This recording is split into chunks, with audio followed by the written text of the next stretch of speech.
క్రైస్తవులు రక్తపరాధుల పాఠం, న్యూ సిలబస్లోని పాఠం. క్రైస్తవులు రక్తపరాధుల. ప్రేమైన దేవుని పిల్లలారా, ఈ పాఠం ఒక ప్రత్యేకమైన పాఠం. ఏమండి, తండ్రి అయిన దేవుని సంకల్పం మేరకు పవిత్రుడైన యేసుక్రీస్తు రక్తం వలన కడగబడిన పరిశుద్ధులే క్రైస్తవులు.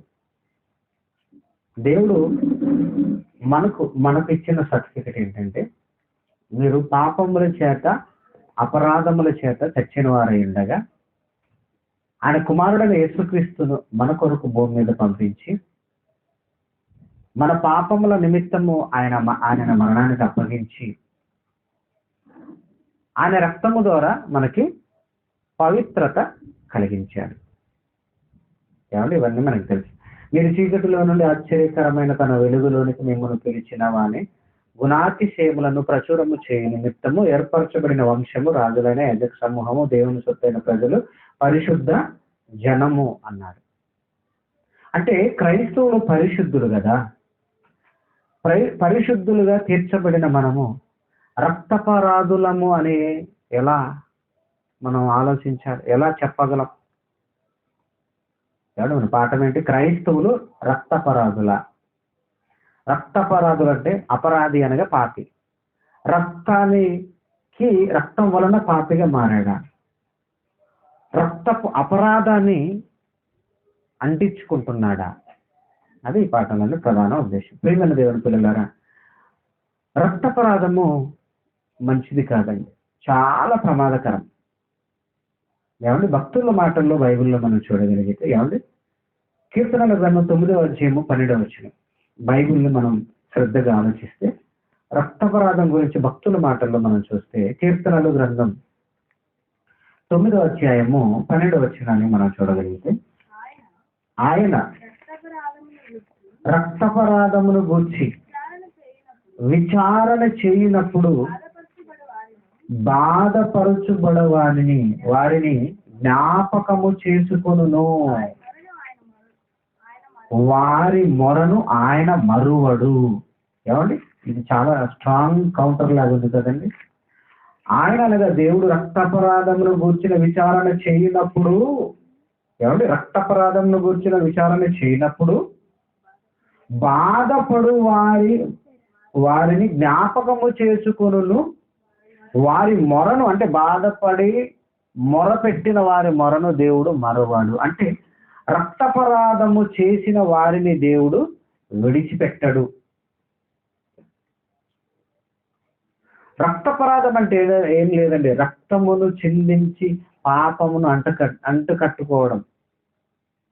రక్తము వలన మనిషికి పాపం అంటుతుంది. ఏ రక్తము? ఎదుటివాడి రక్తము చిందించడం వలన, ఎదుటివాడి రక్తము త్రాగడం వలన, ఎదుటివారి రక్తమును మనం పీల్చడం వలన. మనం ఎప్పుడు పీలుస్తామండి అంటాం?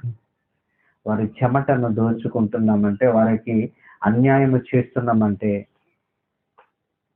రక్తమే చెమటగా మారింది కదండి. ఇదంతా రక్తపరాధమే. లేదా వారి ప్రాణము మన వలన పోయిందనుకోండి, నేను నిరపరాధి రక్తమును అప్పగించి పాపము చేసి తినని చెప్పిన. ఎవరు ఈ మాట అన్నది? ఎవరండి ఈ మాట అన్నది? ఎవరి గురించి ఈ మాట అన్నది? ఇస్కరియోతు యూదా యేసుక్రీస్తును మరణానికి అప్పగించిన తర్వాత పశ్చాత్తాపడుతూ మాట్లాడిన మాట. నేను నిరపరాధి రక్తమును అప్పగించి పాపము చేసి తిని. అప్పుడు ఆయన యూదా అలా పశ్చాత్తాపడి చేసిన పొరపాటు ఏంటంటే, పోయి ఉరి పెట్టుకొని చనిపోయాడు. ఇప్పుడు యేసుక్రీస్తును శిలువ మరణానికి అప్పగించిన యూదులు వాళ్ళు ఎలా ఉన్నారో తెలుసు. అంటే రక్తపరాధులు ఎలా ఉంటారో మనకు అర్థం కావాలి. ఏమండి, అదే మత్తయి సువార్త 27వ అధ్యాయం 25వ వచనంలో 25వ వచనాన్ని మనం చూస్తే, అందుకు ప్రజలు వాని రక్తము మా మీదను మా పిల్లల మీదను ఉండుగా కనిరి. వీళ్ళు ఎలా ఉన్నారో చూడండి. యేసు ఒక అమాయకుడైన యేసును చంపుతున్నప్పుడు పిలాతైనా ఈ పాపము నా మీదకి రావద్దని ఆయన చేతులు కడుక్కున్నాడండి. పిలాతు భార్య ఈ నీతిమంతుల జోలికి పోవద్దు అంది. కానీ స్వజనులే, యూదులే యేసును గూర్చి వారు అంటున్న మాట ఏమంటున్నారు తెలుసా? అందుకు ఆ ప్రజలందరూ వాని రక్తము మా మీదను మా పిల్లల మీదను ఉండుగాక అనిరి. అందుకేనండి దేవుడు యూద జాతిని తుదమట్టుకు నాశనానికి అప్పగించాడు. ఏమండి, యూదులకు పట్టిన ప్రపంచంలో యూదులకు వచ్చిన శ్రమలు ఏ జాతికి రాలేదండి. మీరు ఆలోచించండి, చరిత్రలో బైబిల్లోనే కాదండి, ప్రపంచ చరిత్రలో మనం ఆలోచిస్తే యూద జాతికి వచ్చిన శ్రమలు, యూద జాతిలో మరణించిన ప్రజలు ప్రపంచ చరిత్రలో ఏ జాతిలో మరణించలేదు. యేసుక్రీస్తు రక్తపుర వాళ్ళు ఏమంటున్నారు తెలుసండి? అందుకు ప్రజలందరూ వాని రక్తము, ఎవరి రక్తము గురించి మాట్లాడుతున్నారు వీళ్ళు? పరిశుద్ధుడైన నీతిమంతుడైన యేసు రక్తము. అంటే ఆ రక్తము వలన వచ్చే పాపము మా మీద, మళ్ళీ వీళ్ళ మీద పెట్టకుండా వాళ్ళు ఏమంటున్నారు? మా పిల్లల మీద కూడా. ఏం తల్లిదండ్రులండి, ఎవరైనా పిల్లల మీద అప్పులు పెడతారు కానీ పాపాలు కూడా పెడతారా? మా మీద మా పిల్లల మీద ఉండుగాక. ఏమండి, దానిని అదే మాటను జ్ఞాపకం చేస్తూ తెస్సలోనికి రాసిన మొదటి పత్రిక 2వ అధ్యాయం పౌలు గారు ఈ సందర్భాన్ని జ్ఞాపకం చేస్తూ యూదులు ఎలాంటి వారు చెప్తున్నాడు. తెస్సలోనికి రాసిన మొదటి పత్రిక 2వ అధ్యాయము 15వ వచనాన్ని మనం చూస్తే, తెస్సలోనికి రాసిన మొదటి పత్రిక 2వ అధ్యాయము 15వ వచనం. ఆ యూదులు, ఏ యూదులు? ఎవరైతే ఇంతకుముందు చదివిన ఆ ప్రజలందరూ అంటే ఆ యూద ప్రజలందరూ ఆ నీతిమంతుని రక్తము మా మీదను మా పిల్లల మీదను ఉండుగాక అన్న యూదుల గురించి అపోస్తులైన పౌలు గారు తెస్సలోనికి రాసిన పత్రికలో పరిశుద్ధాత్మ ప్రేరణతో రాసిన మాట ఏంటంటే, ఆ యూదులు తమ పాపములను ఎల్లప్పుడూ సంపూర్తి చేయుటకై వీళ్ళు అప్పుడే కాదండి, ప్రభు అని యేసుని చెప్పాను ఏదో పశ్చాత్తాపపడడం లేదండి. ఎల్లప్పుడూ సంపూర్తి చేయొచ్చు అంటే పరిపూర్ణంగా చేసేయాలిగా. సంపూర్తి చేయొచ్చు ప్రవక్తలను, ప్రభు అయిన యేసును ప్రవక్తలను చంపి మమ్మును, ప్రభు అయిన యేసునే కాదండి, ప్రవక్తలను కూడా చంపింది వీళ్ళే. మరలా పౌలు గారిని కూడా ఆటంకపరిచారట. మమ్మును హింసించుచు అన్యజనుల రక్షణ పొందుటకై వారితో మేము మాట్లాడకుండా మమ్మును ఆటంకపరచుచు దేవునికి ఇష్టలు కాని వారును మనుషులందరికీ విరోధులై ఉన్నారు. అందుకే దేవుడు అంటున్నాడు, దేవుని ఉగ్రత తుదమట్టు వారి మీదికి వచ్చెను అన్నాడు. తుదమట్టు వారి మీదికి వచ్చెను, వచ్చేసింది వాళ్ళ మీదకి దేవుని ఉగ్రత. యూద జాతి మీదకి దేవుని ఉగ్రత వచ్చిందండి. ఎంత పెద్ద దేశం అండి పాలస్తీనా, ఇజ్రాయెల్ దేశం. ఇప్పుడు ఎంతైందో తెలుసా? వెళ్తుంది అంటే మన భారతదేశ పట్టణము ప్రక్కన ఎక్కడో తూర్పు పక్కన ఉంటుంది చిన్న దేశం ఇజ్రాయెల్. ఇప్పుడు నేటికి ఆ చిన్న దేశానికి చుట్టూ ఉన్న దేశాలన్నీ శత్రు దేశం. మీకు అర్థమైందా? ఉన్నదే చిన్న దేశం, చుట్టూ ఉన్న దేశాలన్నీ శత్రు దేశాలు. అందుకే శత్రువులు ఎక్కువ ఉండేవారు ఎలా ఉంటుంది తెలుసా? ఎలక్ట్గా ఉంటారు కదా. శత్రువులు చుట్టూ శత్రువులు ఎలా ఉంటారు? ఎలక్ట్గా ఉంటారు కాబట్టి వాళ్ళ దేశం చుట్టూ ఇప్పుడు ఐరన్ డోమ్ అనేది పెట్టుకున్నారు. ఎవరైనా పైన రాకెట్ దాడి చేస్తే ఈ ఐరన్ డోమ్ అనే ఒక వ్యవస్థ, టెక్నికల్ వ్యవస్థ వెళ్ళి పైన ప్రెస్ చేస్తుంది. మాకు చాలా బలం ఉందంటున్నారు. కానీ ఉదయం చెప్పాలంటే నిద్ర లేని బతుకులు ఉండాలి. మీకు అర్థమైందా? చుట్టూ శత్రువులు ఉంటే ప్రశాంతంగా ఉంటామన్నా. ప్రశాంతంగా ఉండేది ఎవరు తెలుసా? శత్రువులు లేని వారే ప్రశాంతంగా ఉంటారు. వీళ్ళకి ఎవరు ప్రపంచ దేశాలు చుట్టూ అరబ్ కంట్రీస్ అన్ని శత్రువులే. అంటే ఒకేసారికి ఒకే అట్ ఏ టైం 500 రాకెట్లను ఒకే సమయంలో వదిలేరు పక్కన ఉన్న ఇరాన్ దేశం ఇజ్రాయెల్ మీద. ఏమంటే 90% వాటిని పైన వీళ్ళ దగ్గర ఉన్న సెక్యూరిటీ వ్యవస్థ పే చేసిందంట. 10% పడ్డాయి, ఇజ్రాయెల్ దేశాలు పడ్డాయి అని చెప్పుకోరు. ఎందుకంటే దెబ్బ తగిలింది చెప్పుకోరు. ఎంత వ్యవస్థ ఉన్నా వాళ్ళు ఎంత తెలివి ఉన్నారు. 500 రాకెట్లు ఒకేసారి వస్తే 500 వాటిని ఒకేసారి పైన పేర్చలేరు కదా. మనిషి ఎంతసేపు కాపాలు కాచుకుంటాడే. ఇప్పుడు అదే ఇశ్రాయేలు దేశంలో ఏమంటే విద్యార్థులు ఎదురు తిరుగుతున్నారు. మీరు పక్కన నమాజ్ దేశం మీరు యుద్ధం చేయకండి ఆ దేశస్తులే ఎదురు తిరుగుతున్నారు. ఇది ఇశ్రాయేల్ దేశం చరిత్ర నేడు. ఇక మన చరిత్రలో ఇశ్రాయేల్ పరిస్థితి చూస్తే, దేవుని ఉగ్రత వస్తే ప్రపంచంలో చెప్పిన ప్రపంచంలో యూదులకు వచ్చిన మరణాలు, ఊచకోత కోయబడిన అతి ఎక్కువగా ఊచకోతకు గురైన జాతి ఏదైనా ఉందంటే అది యూద జాతే. హిట్లర్ పేరున్నాయి కదా మనకి. హిట్లర్ మానరావు కాదు, హిట్లర్ జర్మనీ నియంత హిట్లర్. రెండో ప్రపంచ యుద్ధం సమయంలో జర్మనీ దేశంలో అధ్యక్షుడు ఆయన.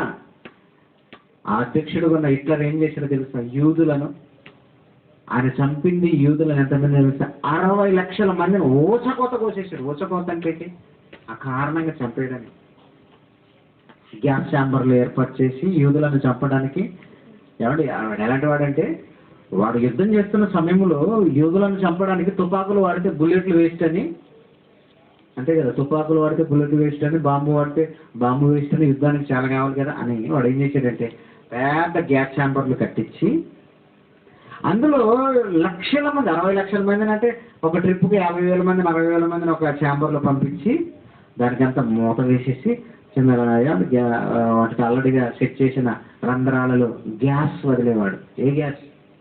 వాటర్ గ్యాస్ కాదు, విషవాయువులు వదిలేవాడు. ఆ విషవాయువులు పీల్చుకొని యూదులు అక్కడి చనిపోయేవారు కాదు, చనిపోయారు కూడా. ప్రపంచ చరిత్రలో 60 లక్షల మందిని చంపాడండి వాడు జర్మనీ నియంత హిట్లర్. వీళ్ళు చంపబడింది ఎవరు తెలుసా? యూదులు. జర్మనీ నియంత హిట్లర్ కోపంతో యూదులను చంపాడని మనం అనుకుంటాం, కాదు. తెలుసా? వాళ్ళ రక్తపరాధము, యేసును చంపిన రక్తపరాధము వాళ్ళ మీదకి వచ్చింది. దేవుడు విడిచిపెట్టాడు ఎవరిని? యేసు క్షమించమన్నాడు కానీ దేవుడు ఎందుకు విడిచిపెడతాడు? మారకపోతే. మారితే క్షమిస్తాడు, అంతే కదా. ఇప్పుడు యేసుక్రీస్తు వారు క్షమించమని అడిగాడు, మారిన వాడు ఖచ్చితంగా క్షమిస్తాడు దేవుడు. మారకపోతే క్షమిస్తాడా? యేసు ఎవరినైనా క్షమిస్తాడండి. సిలువలో మరణించిన యేసు తనను చంపుతున్న వారిని చూసే క్షమించమన్నాడు. అప్పుడు వాళ్ళు మారితే దేవుడు క్షమిస్తాడు. మారలేదనుకో క్షమిస్తాడా? మనం అనుకుంటాం యేసు క్షమించేస్తాడండి. వినకపోతే క్షమించడు ఆయన. నువ్వు రియలైజ్ అవ్వాలి, అప్పుడు క్షమిస్తాడు. నువ్వు ఒప్పుకోవాలండి.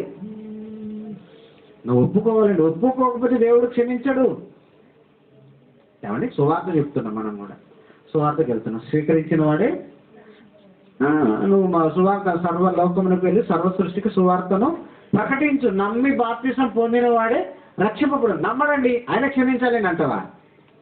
నువ్వు నమ్మాలి, సువార్త వినాలి, నమ్మాలి, ప్రార్థన చెయ్యాలి, పాపాలు ఒప్పుకోవాలి. అప్పుడు కదా నిన్ను క్షమించి పరలోకానికి తీసుకెళ్తాడు. నువ్వు ఒప్పుకోకపోతే ఎట్లా క్షమిస్తాడు దేవుడు? క్షమించడు. ఇప్పుడు యూదులు ఒప్పుకున్నారనుకున్నారా? యేసును ఒప్పుకోలేదు. అందుకు ఆ అపరాధము వీళ్ళ మీదకి వచ్చిందండి. 60 లక్షల మంది జర్మనీని అంత చంపితే తర్వాత వచ్చిన వాళ్ళండి యూదులు. నేటి పాకిస్తాన్లో, మన ఇండియా దేశంలో కూడా, మన తాజ్ హోటల్ జరిగినది కూడా యూదులను టార్గెట్ చేసి వచ్చిందే. యూదులు అనేవారు ప్రపంచ దేశాలకు శత్రువులండి. అందుకే దేవుడి శాపం అది. ఎవరిని చెప్పారు తెలుసా? యేసుక్రీస్తు చావుకు కారణం మా రక్తపరాధం మా మీదను మా పిల్లల మీదకి వచ్చును కాక అన్నారు వాళ్ళే. ఆ జాతికి వచ్చిందండి. ప్రియమైన దేవుని పిల్లలారా, అంటే రక్తపరాధము మంచిది కాదు. ఈ భూమి మీద శిక్షిస్తాడు దేవుడు, మరణం తర్వాత కూడా విడిచిపెట్టాడు. యేసు రక్తమును ఒప్పుకుంటే క్షమిస్తాడు, నువ్వు ఒప్పుకోకపోతే క్షమించదు. ఒప్పుకుంటేనే. కాబట్టి ఒప్పుకోని వారికి వచ్చే శిక్షే రక్తపరాధ శిక్ష. యూదులు అంటే రక్తపరాధులని మనకు అర్థమైపోయింది. యూదులు రక్తపరాధులు అండి. నేటికి కూడా యూదులు, ఇజ్రాయెల్ దేశంలో ఉన్న యూదులు యేసుక్రీస్తుని అంగీకరించిన వారందరూ రక్తపరాధులే. ఎందుకు తెలుసా? వాళ్ళ జాతిలోనే యేసుక్రీస్తుని దేవుడు పుట్టిస్తే ఆ యేసును వాళ్ళు అంగీకరించలేదు కదా, మెసేజ్ అంగీకరించలేదు వాళ్ళు. మరి రక్తపరాధులు కాదా? వాళ్ళ పితరులను చంపారు కదా, వారి పితరులను చంపారు. నేటికినే యేసును వాళ్ళు కాదంటున్నారు. నేటికిని స్వజాతీయులే. ఖచ్చితంగా వాళ్ళ మీదకి యేసు రక్తము నేరం మోపుతుంది. ఎలా? వాళ్ళు స్వీకరించకపోతే, యేసు రక్తాన్ని స్వీకరించకపోతే ఖచ్చితంగా నేరం మోపుతుంది. స్వీకరించిన వాళ్ళని క్షమిస్తుంది. ఎలాంటి వాడిని క్షమిస్తుంది. ఏమంటే ఈ మధ్య కాలంలో మీరు విన్నారో లేదు, లేటెస్ట్గా అంటే ఈ సంవత్సరం నుండి ఏమండి తమిళనాడులో, కేరళలో షకీల, ఎక్కడ ఆవిడ షకీల అంటే తెలుసు అందరికీ. షకీల అంటే ఎవరు? బూత్ సినిమాలు తీయడంలో ఆమె పేరు చాలా ఫేమస్. అలాంటి షకీల ఇప్పుడు మారిందండి. ఆమె సాక్ష్యం చెప్తూ ఉంటాడు, యూట్యూబ్లో మనం చూస్తుంటాం. యేసుక్రీస్తు దగ్గరికి ఇప్పుడు వచ్చింది. మీరు విన్నారు? యూట్యూబ్లో చూసారా లేదా? షకీల మారింది. షకీల అంటే చాలా ఫేమస్, సెక్స్ రాకెట్ అంటారు కదా. అలాంటి ఆవిడ మారింది. ఏమంటే అలాంటి ఆవిడ మన సంఘానికి వచ్చింది అనుకుందాం. మనం ఏం చేస్తాం? కొంచెం డిఫరెంట్గా చూస్తాం మనం. ఎందుకంటే అందరూ పబ్లిక్ ఫిగర్ కదండి. ఆవిడ శరీరాన్ని నమ్ముకుంది, ఆవిడ వ్యభిచారంతో. అలాంటి ఆవిడ మారి వచ్చింది. మనకైతే మనసులో అడగని ఏదో క్షమించేస్తాడు, ఎవరినైనా క్షమించేస్తాడు. ప్రభు ఇలాంటి ఆవిడని కూడా క్షమిస్తాం ప్రభు అని మనం అంటాం. ఇప్పుడు మీకు మనం ఎక్కడో యేసుక్రీస్తు వ్యభిచారం మందు పట్టబడి క్షమించాడని నేను చదువుకున్నాం. కానీ మన ఊరిలో మన కళ్ళ ముందే అన్ని పాపాలు చేసి చివరి క్షణాల్లో వచ్చింది అనుకోండి, ఎవరైనా మనకు క్షమించడానికి మనసు రాదండి. కానీ యేసుక్రీస్తు ఎవరినైనా క్షమిస్తాడు. అని చాలా మంది ఏమంటారు తెలుసా? ఏదోనండి, లోకంలో తిరిగి పాపాలు చేసేది వచ్చిన ఆమె ఏమండి, ఇప్పుడు ఆమె యేసుక్రీస్తును నమ్మి తన పాపాలు ఒప్పుకొని క్రీస్తులోనికి వచ్చి ప్రభు గురించి చెప్తుంది అనుకో. లోకం అంటే తిరిగింది, ఇప్పుడు వచ్చి ఏదో మారిపోయినా మాకు పట్టితక మాకు నీతులు చెప్తున్నామని లోకం అంటదా అన్నదా? కానీ లోకం అన్న ప్రభు అన్నాడు. అది యేసు రక్తంలో ఉన్న ప్రత్యేకత. నువ్వు మాకు నీతులు చెప్పొచ్చావా అంట మనుషులైతే. ఎందుకంటే మనం క్షమించమండి, అది మన మనస్సు. కానీ యేసు రక్తముకున్న వాల్యూ ఏంటంటే నువ్వు ఎలాంటి వాడవని, నువ్వు బ్రతుకున్న చివరి క్షణంలో దేవుని ఎదుకు వచ్చి క్షమించమని అడిగితే, బాప్తిసం తీసుకుంటే ఖచ్చితంగా నిన్ను క్షమిస్తాడు. అది యేసు రక్తానికి ఉన్న ప్రత్యేకత. మరి అలాంటి రక్తం మన మీద నేరారోపణ చేస్తాడా? క్రైస్తవులు అపరాధులుగా మార్చడానికి ఇదే రక్తమా? అవునండి. యేసు రక్తం మనల్ని అపరాధులుగా తీరుస్తుందా? చూద్దాం. ఎక్కడ చూడాలి? మరి యేసు రక్తము క్రైస్తవులను రక్తపరాధులుగా మారుస్తుందా? ఎలా మారుస్తుందో చూద్దాం. కొరింథీయులకు రాసిన మొదటి పత్రిక ఎప్పుడు చదివేది 11వ అధ్యాయము 25వ వచనం నుండి చూద్దాం. కొరింథీయులకు రాసిన మొదటి పత్రిక 11వ అధ్యాయం 25వ వచనం నుండి చదువుదాం. 24 నుండి చదివితే బాగుంటుంది. 24 నుండి 23 నుండి బాగుంటుంది. సరే, 11:23 నుండి. నేను మీకు అప్పగించిన దానిని ప్రభు వలన పొందితిని. ప్రభు అయిన యేసు తాను అప్పగింపబడిన రాత్రి ఒక రొట్టెను ఎత్తుకొని కృతజ్ఞతాస్తుతులు చెల్లించి దాన్ని విరిచి, ఇది మీ కొరకైన నా శరీరము, నన్ను జ్ఞాపకము చేసుకొనుటకై దీనిని చేయుడని చెప్పాను. ఆ ప్రకారమే భోజనమైన పిమ్మట ఆయన ఒక పాత్రను ఎత్తుకొని, ఆ పాత్ర నా రక్తం వలన కొత్త నిబంధన, మీరు దీనిలోనది త్రాగునప్పుడల్లా నన్ను జ్ఞాపకము చేసుకొనుటకై దీనిని చేయుడని చెప్పాను. మీరు ఈ రొట్టెను తిని ఈ పాత్రలోనేది త్రాగునప్పుడల్లా ప్రభు వచ్చే వరకు ఆయన మరణమును ప్రచురించుదురు. కాబట్టి ఎవడు అయోగ్యముగా ప్రభు యొక్క రొట్టెను తినను లేక ఆయన పాత్రలోనేది త్రాగును, వాడు ప్రభు యొక్క శరీరమును గూర్చి రక్తమును గూర్చి అపరాధి అగును. ఎవరితో అంటున్నాడు ఈ మాట? ప్రభు యొక్క శరీరమును గూర్చి రక్తమును గూర్చి అపరాధి అనగా పాపిగా తీర్చబడతాడు అని ఎవరితో చెప్తున్నాడు ఈ మాట? క్రైస్తవులతో చెప్తున్నాడా? అన్యజనులతో చెప్తున్నాడా? ఎవరి రక్తాన్ని బట్టి? అదేంటండి, యేసు రక్తం మనం క్షమిస్తుంది కదా. క్షమిస్తుంది, ఖచ్చితంగా క్షమిస్తుంది. కానీ నీకు ఇవ్వబడిన ఈ ఆజ్ఞ ఏదైతుందో కదండి. ప్రతి ఆదివారము దేవుని సన్నిధిలో మనం తీసుకోవాల్సింది ఇది ఏంటది? ప్రభు యొక్క శరీరము రక్తము. ఇంతకు శరీరము రక్తం ఏంటి? రొట్టె ప్రభు యొక్క శరీరము, రక్తము ప్రభు యొక్క క్షమించండి ద్రాక్ష రసము ప్రభు యొక్క రక్తము. అలా భావించి తీసుకోమన్నాడు కదా. అలా భావించి తీసుకుంటున్నాం మనము. మరి రక్తాపరాధులుగా ఎలా మారుతున్నాం? ప్రభు వచ్చే వరకు ఆయన మరణమును మనం ఏం చేయాలి? ప్రచురము చేయాలి. అలా ప్రచురము చేయకుండా వచ్చి ప్రతి ఆదివారం తీసుకొని వెళ్ళి మళ్ళా ఆదివారం వచ్చి తీసుకుంటే అతనే అపరాధి. అలాంటి వారి అపరాధులు. ఇప్పుడు మనం రొట్టె తీసుకుంటున్నాం, ఆదివారం తీసుకుంటున్నాం కదా, అందరం బాప్టిజం తీసుకున్న వాళ్ళు అందరూ తీసుకుంటాం. మీరు బాప్టిజం తీసుకున్న వాళ్ళే క్రైస్తవులు. ఏమన్నా బాప్టిజం తీసుకున్న వారే క్రైస్తవులు. క్రైస్తవులమైన మనం అపరాధులుగా ఎలా మారుతున్నామా అనుకున్నారా? ఇలా మారుతున్నామండి. మరోసారి చదువుదాం. ఏమండి? ప్రభు వచ్చు వరకు 26 వచనం. మీరు ఈ రొట్టెను తిని ఈ పాత్రలో నేను త్రాగినప్పుడల్లా ప్రభు వచ్చు వరకు ఆయన మరణమును ప్రచురించుదురు. కాబట్టి ఎవడు అయోగ్యముగా ప్రభు యొక్క రొట్టెను తినునో లేక ఆయన పాత్రలో నేను త్రాగున వాడు ప్రభు యొక్క శరీరమును గూర్చి రక్తమును గూర్చి అపరాధి అగును.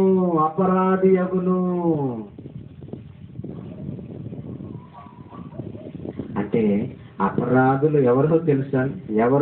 అపరాధులు మనమైన. ప్రభు యొక్క శరీరమును రక్తమును తీసుకున్న మనము ఆయన మరణమును ప్రచురము చేయకపోతే క్రైస్తవులు రక్తపరాధులు. అందులో యేసుక్రీస్తు రక్తపరాధులు. యేసుక్రీస్తు రక్తానికి అపరాధులుగా మారిపోతున్నారు. మనం కిందకి చదివితే ఇది 28 వచ్చిన. కాబట్టి ప్రతి మనుష్యుడు తన్ను తాను పరీక్షించుకొనవలెను. అలాగూ చేసి రొట్టెను తిని పాత్రలోనిది త్రాగవలెను. ప్రభు శరీరమని వివేచింపక తిని త్రాగువాడు తాను శిక్షా విధి కలుగుటకి తిని త్రాగుచున్నాడు. ఇందువలన మీలో అనేకులు బలహీనులు రోగులనే ఉన్నారు, చాలా మంది నిద్రించుచున్నారు అంటున్నాడు. చాలా మంది నిద్రించుచున్నారు. ఏమండి? చాలా మంది నిద్రించుచున్నారు.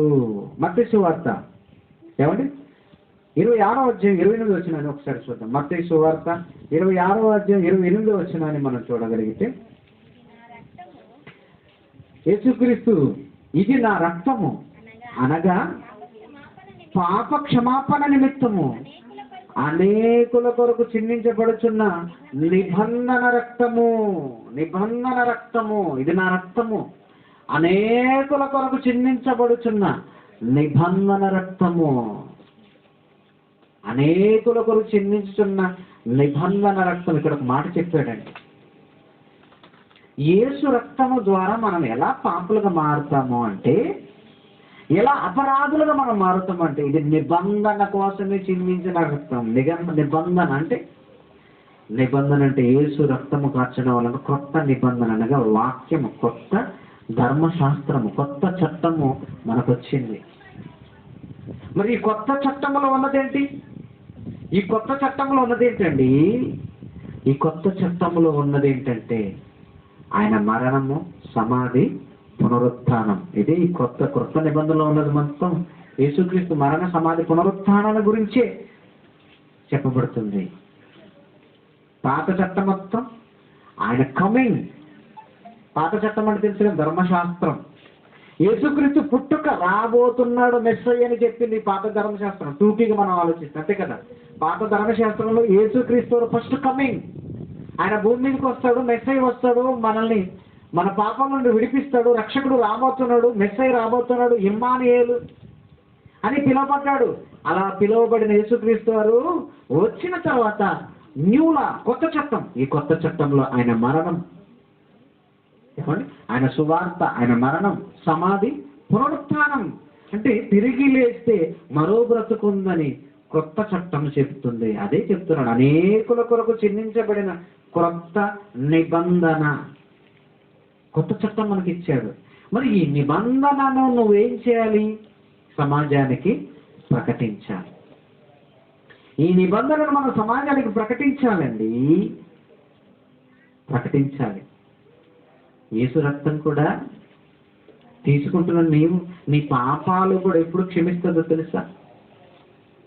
ఇప్పుడు మనం యేసు రక్తము మనం ఆదివారం రొట్టె ద్రాక్షరసం తీసుకోవడం రెండు ఇక్కడ రెండమైంది. ఒకటి, నీవు ఆయన శరీరమును అనగా రొట్టెను, యేసుక్రీస్తు వారి రక్తముగా ద్రాక్షరసాన్ని స్వీకరిస్తున్న మనము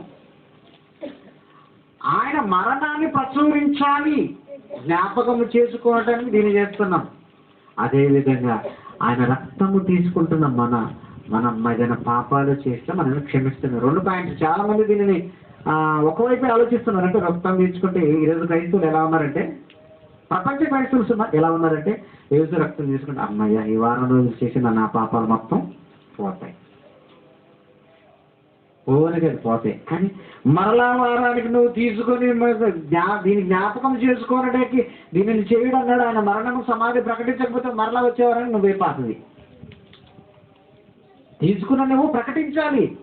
అప్పుడే నీ పాపాలు కూడా దేవుడు క్షమిస్తాడు. 2 లాజిక్లు. పాపాలు క్షమించబడితే, రెండోది నువ్వు ప్రకటించకపోతే నువ్వే పాపిగా మారుతావు. అది యేసు రక్తానికి ఉన్న ప్రాధాన్యత.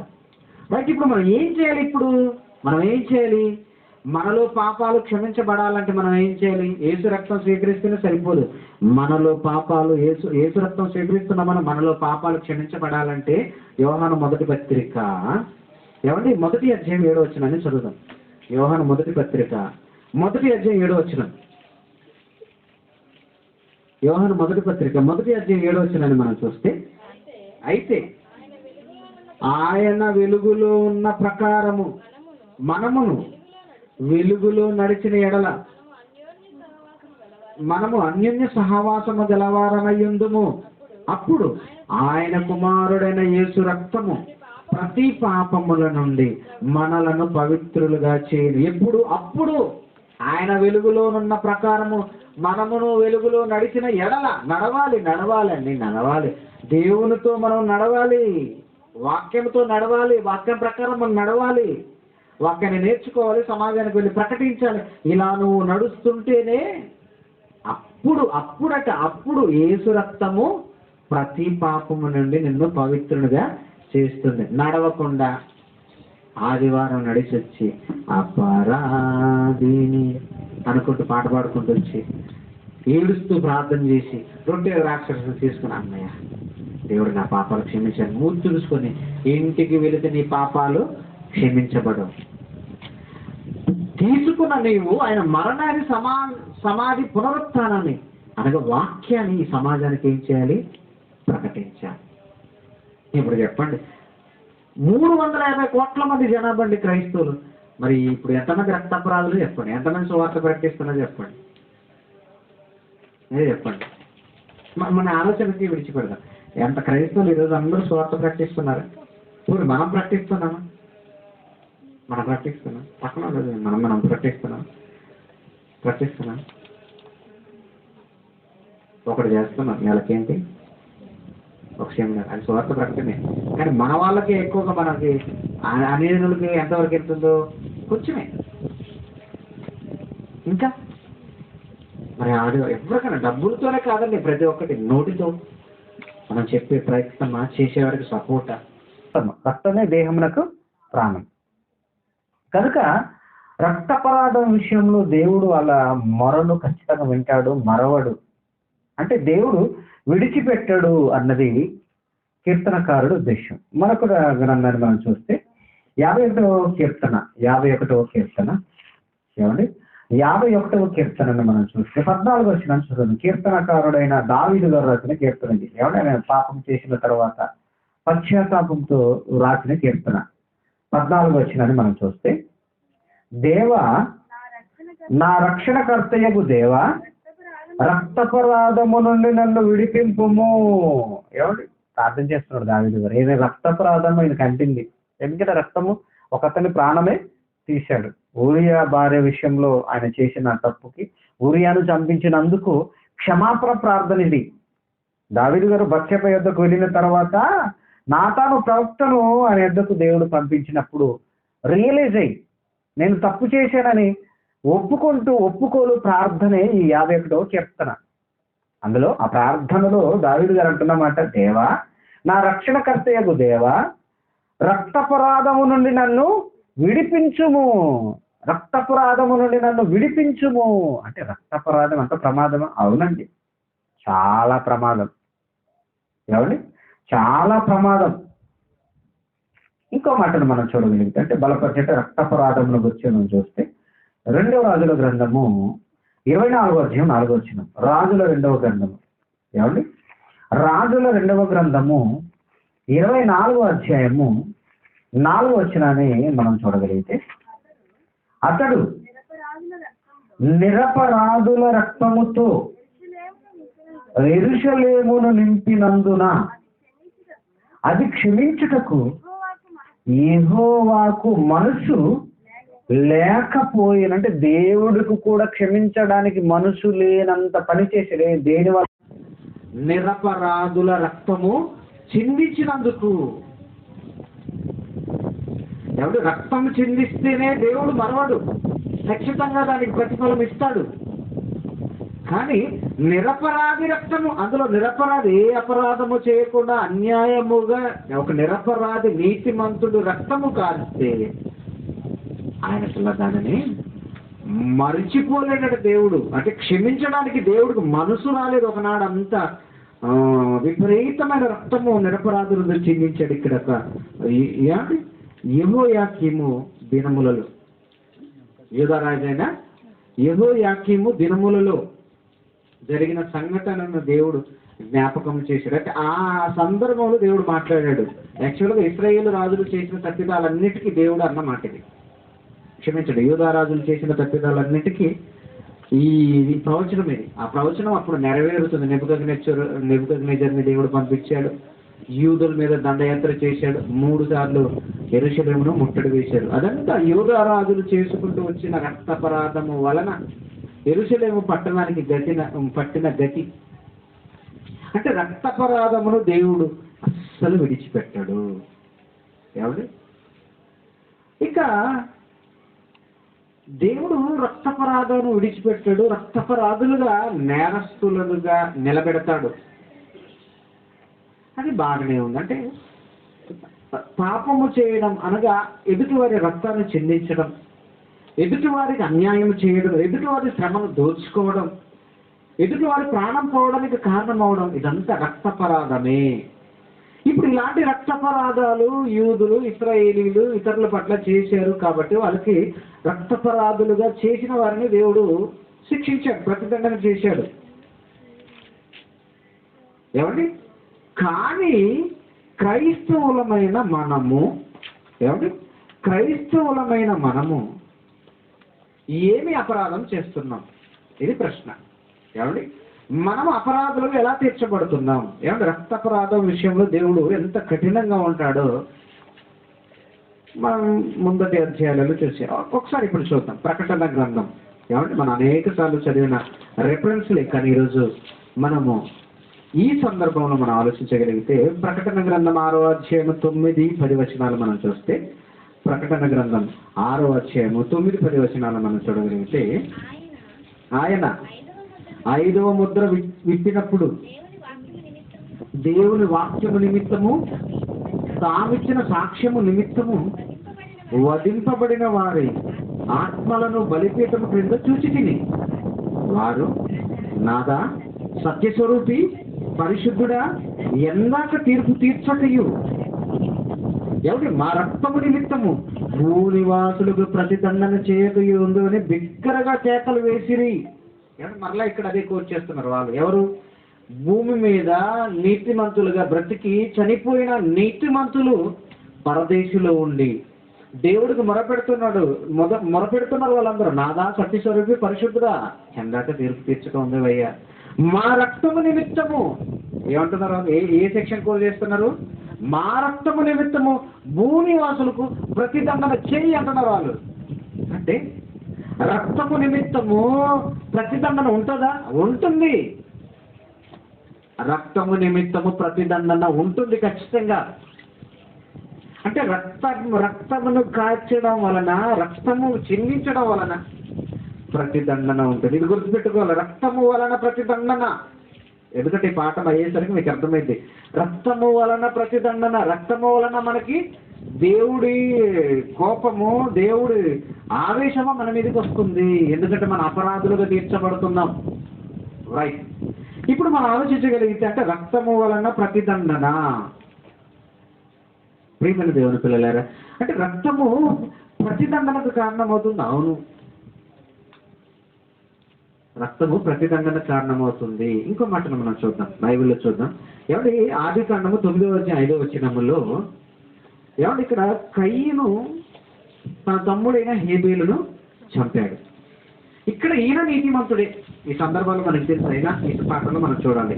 ఏమంటే ఆదికాండము 9:5 మనం చూడగలిగితే, మరియు మీకు ప్రాణమైన మీ రక్తమును గూర్చి విచారణ చేయుదును.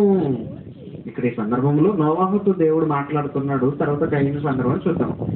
మీకు ప్రాణమైన మీ రక్తమును గూర్చి నేను విచారణ చేయుదును. దాని గురించి ప్రతి జంతువుని, నరులను విచారణ చేయుదును. ప్రతి నరుని ప్రాణమును గూర్చి వాని సహోదరుని విచారణ చేయుదును. అంటే విచారణ చేస్తాడు ఖచ్చితంగా. రక్తమును గూర్చి, ప్రాణమును గూర్చి దేవుడు విచారణ చేస్తాడు. విచారణ చేయడం అంటే ఏంటి? తీర్పు తీరుస్తాడు, శిక్ష వేస్తాడు. నేరస్తులు తప్పు చేసినప్పుడు పోలీసులు ఏం చేస్తారు? ఇన్వెస్టిగేషన్ అంటారు, దాని తెలుగులో విచారణ అంటారు. అంటే నేరస్తుల్ని పట్టుకోవడం, దాన్నే విచారణ. ఇప్పుడు మనము కూడా మన సహోదరుని విషయంలో రక్తము చిందిస్తే, రక్తపరాధులుగా మారితే దేవుడు ఖచ్చితంగా విచారణ చేస్తాడు. ఇప్పుడు కయీను సందర్భం చూస్తే 4వ ఆదికాండము 10-11 కయీను తన తమ్ముడైన హేబేలును చంపాడు. ఏమండి? కయీను తన తమ్ముడైన హేబేలును చంపాడు. చంపిన అతను విషయంలో దేవుడు మాట్లాడుతున్న మాట 10వ చదవండి. 4వ అప్పుడు ఆయన, ఆ దేవుడు కయీను యొద్దకు వచ్చి, హేబేలు మరణించాడు కదండి, కయీను యొద్దకు వచ్చి, అప్పుడు ఆయన అనగా దేవుడు కయీనుతో, నీవు చేసినది ఏమిటి? నీ తమ్ముని రక్తం యొక్క స్వరము నేలలో నుండి నాకు మొర్రపెట్టుచున్నది. నేలలో నుండి నాకు మొర్రపెట్టుచున్నది అంటే మరణించిన హేబేలు రక్తము నేలను చిందించబడింది. తెలుసు కదండి, కయీను తన తమ్ముడైన హేబేలును కొట్టి చంపాడు. ఇప్పుడు కొట్టి చంపిన తర్వాత రక్తము క్రింద నేలన కారింది. ఆ కారిన రక్తము మొరపెడుతుందంటే ఏంటి? దేవుడిని అడుగుతుంది, నాకు అన్యాయం చేశాడు, నన్ను చంపేశాడని. అంటే అప్పుడు దేవుడే వచ్చాడు కదండి, దేవుడు డైరెక్ట్గా కయీనుని అడుగుతున్నాడు. అందులో చెప్పాడు కదండి ఇంతకుముందే, ఏమండి, అవ్వ ఆదములను దేవుడు పుట్టించి, పాపం లేని వారుగా పుట్టించి ఏదైనా వనంలో పెడితే, వారు దేవుడు తినొద్దన్న పండు తిని పాపం చేసి ఏదైనా తోట నుండి గెంటి వేయబడ్డారు. ఏదైనా వనంలో ఉన్నప్పుడు ప్రతి సాయంత్రపు వేళ దేవుడు వారితో వచ్చి మాట్లాడి సంతోషంగా వెళ్ళేవాడు. ఎప్పుడైతే ఏదైనా వనంలో నుండి బయటికి గెంటి వేయబడ్డారో అప్పుడు దేవుడు వారి యొద్దకు ప్రతిదినం వచ్చేవాడు కాదు. ఇక తర్వాత ఎప్పుడైతే కయీను తన తమ్ముడైన హేబేలును చంపాడో వెంటనే దేవుడు అక్కడ ఎంటర్ అయ్యి అడుగుతున్నాడు కయీనును, కయీను, నీవు చేసిన పని ఏమిటి? నీ తమ్ముడు అయిన హేబేలు రక్తము నాకు మొరపెడుతుంది. అంటే రక్తపరాధమును దేవుడు విడిచిపెట్టడు. అంటే ఇంతసేపు మనము ఆలోచించిన ఈ రక్తపరాధము నిజంగా రక్తపరాధం చేసిన వారి గురించి దేవుడు మాట్లాడుతున్న మాట, అంతే కదా. ఏమంటే మొదట మనం చూసాము, ఏమంటే దావీదు గారు తాను ఒక ఊరియాను చంపించాడు, రక్తపరాధం. కయీను తన తమ్ముడైన హేబేలును చంపాడు, రక్తపరాధము. తర్వాత మరలా ఏం చూసాము? ఏ సందర్భాలు చూసాము రక్తపరాధంగా? యూదా రాజులు చేసిన పాపాలకి నీతిమంతుల రక్తము ఒలికించినందుకు దేవుడికి క్షమించడానికి మనసే లేకుండా పోయిందట. రైట్, అంటే వీళ్ళందరూ నేరాలు చేసి రక్తపరాధులుగా మిగిలారు కాబట్టి ఏమంటే వీళ్ళ నిమిత్తము మరణించిన నీతిమంతులు ఆత్మలు పరదేశంలో ఉండి కూడా వారి మీద నేరారోపణ చేస్తున్నాయి. ఇక్కడ వరకు బాగానే ఉంది. మరి క్రైస్తవులు ఎలా రక్తపరాధులు? అది కదా మన పాఠం. మన పాఠం ఏంటి? క్రైస్తవులు రక్తపరాధులా అంటే రక్తపరాధులు ఉన్నారనే ఎలా అయితే మనం ఆలోచిద్దాం. రైట్, ఇప్పుడు మనం ఇంకొంచెం లోతుగా వెళ్ళి ఆలోచిస్తే ఏమండి, ఇంకొంచెం లోతుగా వెళ్ళి ఆలోచిస్తే నీతిమంతుల రక్తం మన మీద మొరపెడుతుంది, ఖచ్చితంగా మొరపెడుతుంది. ఏమండి, యేసుక్రీస్తుని సిలువకు అప్పగించిన ఎవరు సిలువకు అప్పగించారు? మత్తయి సువార్త 27 మనం చూస్తే, మత్తయి సువార్త 27 మనం చూద్దాం. అంటే అన్యోన్య సహవాసము గలవారమై ప్రతి పాపము నుండి మన పవిత్రులుగా మారాలంటే ఆయన వెలుగులో నడిచిన ప్రకారం మనమును ఆయనతో నడవాలి. నడిచిన వారిని దేవుడు క్షమిస్తాడు. బాప్తిసం తీసుకున్న వెరీ గుడ్, సంఘంలోకి వచ్చే వెరీ గుడ్, మన సంఘంతో కలిసినాడు. నడవాలి. మనం ఆబ్సెంట్లు అవుతామంటే ఇంకా నడిచేటప్పుడు ఆబ్సెంట్లు, అన్ని ఆబ్సెంట్లు అవుతున్నాయి. బడికి వెళ్ళే స్టూడెంట్ ఎక్కువ ఆబ్సెంట్లు ఉన్నాయి. ఒక టీచర్ గారు ఏం చేస్తారు? యాజమాన్యం, స్కూల్ యాజమాన్యం ఏం చేస్తారు? అసలు ఇది మెయిన్ ఎగ్జామ్స్కి అన్ఫిట్, హాల్ టికెట్ వేయరు. ఇది హాల్ టికెట్ వేయకపోతే ఇంకేముంది? పరీక్ష రాయారు, పాస్ అవ్వాలి. కాబట్టి చాలా జాగ్రత్తగా మనం ఆలోచించాలి ప్రియమైన దేవుని పిల్లలారా.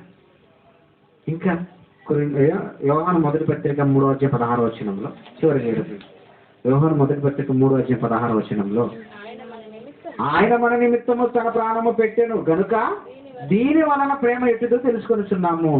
మనము కూడా సహోదరుల నిమిత్తము మనము ప్రాణము పెట్ట బద్ధులమై ఉన్నాము. ఇవన్నీ మనకు తెలిసిన ఫ్రెండ్స్. అంటే ఆయన యేసుక్రీస్తు మన నిమిత్తం ప్రాణం పెట్టాడు. యేసుక్రీస్తు మన నిమిత్తం ప్రాణం పెట్టాడు. మీరును మీ సహోదరుల నిమిత్తం ప్రాణం పెట్టాలి. ఆయన ప్రాణం పెట్టాడు, అనగా రక్తం కార్చాడు, ప్రాణం పెట్టాడు. మనం కూడా ప్రాణం పెట్టాలి. అప్పుడే కదా మనకి అప్పుడే మనకి పాప క్షమాపణ, లేదా అపరాధులం మనమే. మరి ఎలా పెట్టాలండి ప్రాణం? చెప్పు, వాక్యం చెప్పు. ప్రాణం పెట్టడం అంటే వాక్యం చెప్పడమే. వాక్యం చెప్పడమేనండి ప్రాణం పెట్టడం అంటే. వాక్యాన్ని చెప్పడమే, వాక్యాన్ని చెబుతూనే మనం ప్రాణం పెట్టేవారిగా ఆ స్థాయికి మనము ఎదగాలి. లేదంటే హెబ్రీ పత్రిక 10:29 చూద్దాం. చివరికి రెఫరెన్స్ హెబ్రీ పత్రిక 10:29.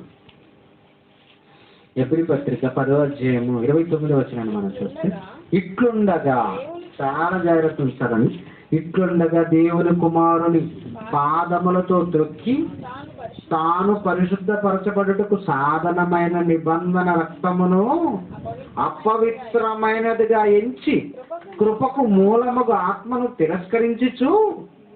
తిరస్కరించు వాడు ఎంత ఎక్కువైన దండనకు పాత్రుడుగా ఎంచబడునని మీకు తోచును.